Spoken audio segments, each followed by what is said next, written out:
Está no ar mais um Conversando com Divaldo Franco. O programa de hoje é muito especial. Afinal de contas, o Natal chegou e o mais importante é a comemoração de um aniversariante muito, mas muito especial: Jesus. Acompanhe a entrevista feita com Divaldo sobre esse ser tão querido.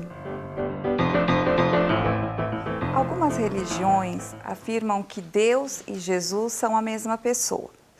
E alguns filmes e livros apresentam Jesus como uma pessoa normal, com conflitos, como qualquer ser humano, inclusive na área sexual. E afirmam que ele fraquejou quando ele disse: Pai, por que me abandonastes? Como a apresentação do Espiritismo de Jesus? Nem numa forma, nem na outra. Segundo ele próprio, eu sou o Filho do Homem. Eu venho em nome daquele que me enviou. Eu sou o caminho, a verdade e a vida. E ninguém vai ao Pai senão por mim. E etc. Ele faz demonstrações de que é Filho de Deus reiteradas vezes. Portanto, quando se fala que ele e Deus são uma e única mesma pessoa, busca-se basear numa tradição babilônia e caldeia da Santíssima Trindade, que hoje se encontra totalmente superado. Porquanto, sendo ele o Filho de Deus, torna-nos seu irmão. E sendo ele Deus, cria-se algo que é totalmente perturbador. Maria, sua mãe, é filha de Deus e é mãe de Deus. Então nós temos aí um conflito de lógica que não resiste à mais mínima observação racional. Também torná-lo um ser comum com as nossas paixões é vulgarizá-lo. Porque observemos Gandhi.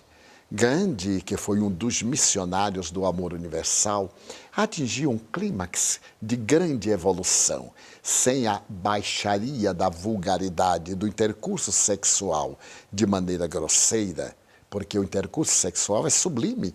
É graças ao sexo que a vida se perpetua, pelo menos nos animais sexuados. Então Jesus não era escravo de uma injunção tão material dessa natureza. De forma que ele era um ser superior. Não necessitava de exercer as funções conforme nós em um estágio da evolução. Ele já veio ter conosco como um espírito perfeito. É natural que o seu corpo também fosse bem superior à nossa argamassa.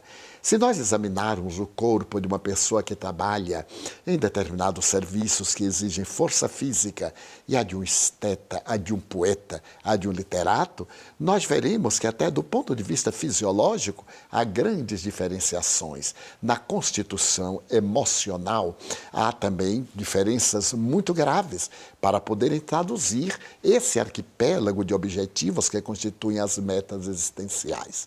E quando ele diz: Pai, por que me abandonaste?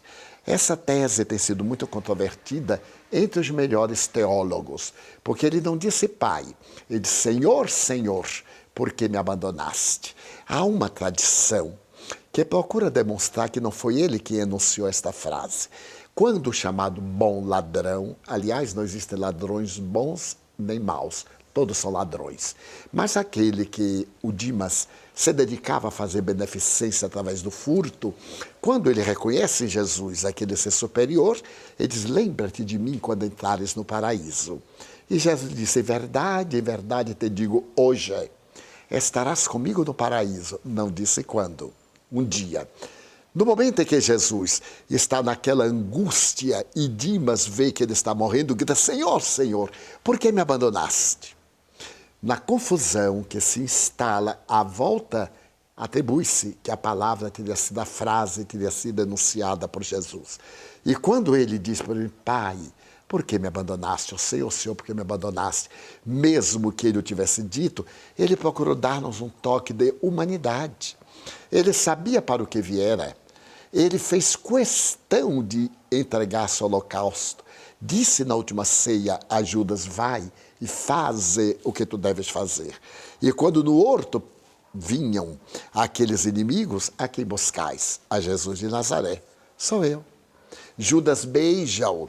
Então, é uma maneira de descaracterizar o conteúdo profundo da palavra de Jesus para torná-lo um homem vulgar. Imaginemos ad absurdum que ele fosse um tipo vulgar. Quem é o vulgar que faz o que ele fez?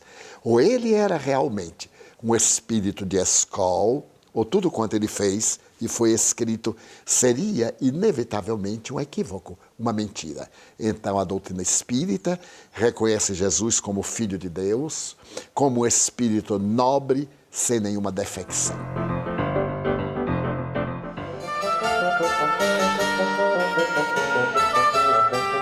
Infelizmente, a maior parte das pessoas associa o Natal a Papai Noel.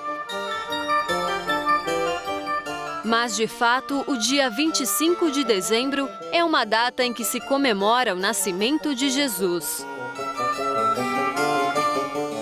Curioso que os historiadores apontam como bastante improvável que o nascimento físico de Jesus tenha sido na data em questão. A data mais plausível, segundo a maior parte dos estudiosos, teria sido por volta de abril. Mas qual a data em que, de fato, nasceu Nosso Senhor? Se perguntássemos a Paulo de Tarso, talvez ele respondesse: foi nas portas de Damasco. Perguntando a Pedro, a resposta muito provavelmente seria: foi quando o galo cantou.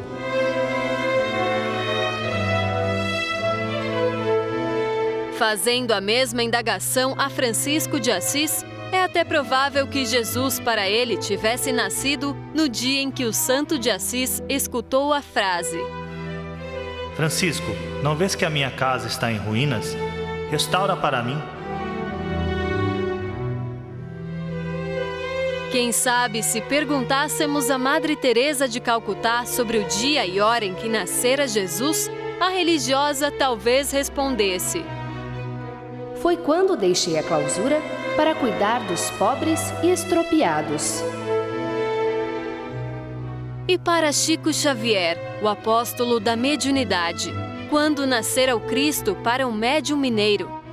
Quem sabe, Chico diria: nasceu quando o mentor Emmanuel me recomendou: disciplina, disciplina, disciplina.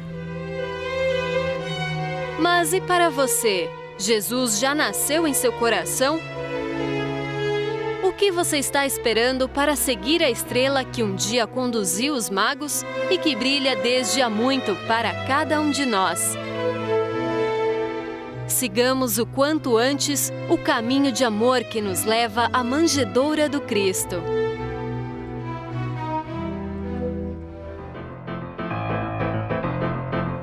Como será que foi feita a preparação para a encarnação de Jesus?